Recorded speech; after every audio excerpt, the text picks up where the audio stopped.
কিরে ছোড়া, তোর সকাল থেকে খুঁজি, তোর পাত্তা নাই। কোথেকে গুরুষ্ট তুই? আর করেন না আব্বা, আজকে তো ধরিয়ে জন্মদিন, ওই সবাই বলে আগুন খাবে, শিবির চটকাবে আর চান্দ দেশে যাবে, তার একটা হিসাব দিলাম। আগুন খাইব, শিবির চটকাইব, চান্দ দেশে যাবো, কিছু তো বুঝলাম না রে, আমি একটু বোঝাই কত। ই রে, ভুল করে তো আব্বারে সত্য কথা কয়ে ফেলাইছি রে, এখন তো আব্বারে বুঝলে তো বাটাম দেবো নি। যাই হোক, একটা ভুলভাল কইয়া বুঝা দিই। আরে আব্বা, তুমি বুঝো নাই, ওই একটা কেক নিয়ে যাবো, কেকের উপর একটা চাঁদ রাখবো। আর হচ্ছে আগুনের কথা বলে না, ওটা হলো যে আগুন দিয়া কেকটা পুরা খাবো। আর ওই সিবিটির কথা বলে না, যেটা একটা আসছে ওটা মনে করো যে খুইলা টক টক করে সবাই গিলা খাবো। ওই তো এটাই, বুঝো নাই?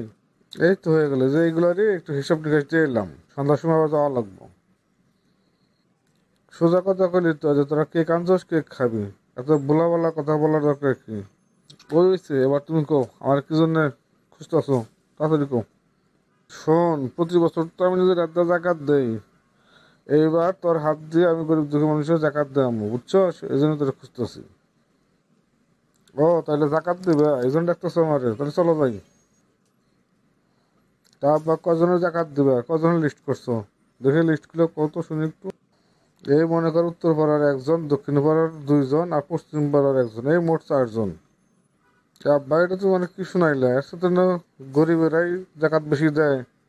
আই শোন, এবার আলুর দাম কম, গতবার বেশি আসছিল, এদের 6 জনের দিছিলাম, এবার তো হিসেবে 3 জনের দেওয়ার কথা, তারপর তো 4 জনের দিতেছি। যদি আলুর দাম আরো কম থাকতো তাহলে আরো কম মানুষের জাকাত দিতাম, বুঝছ নাই? তুমি বাবা এত কিপটামি করতেছ, তোমার 10 বিঘা জমি, আর তুমি মাত্র 4 জনের জাকাত দিবা। এত টাকা পয়সা তো তুমি কি করবা? পরকালে নিয়ে যাবা জমি জমা?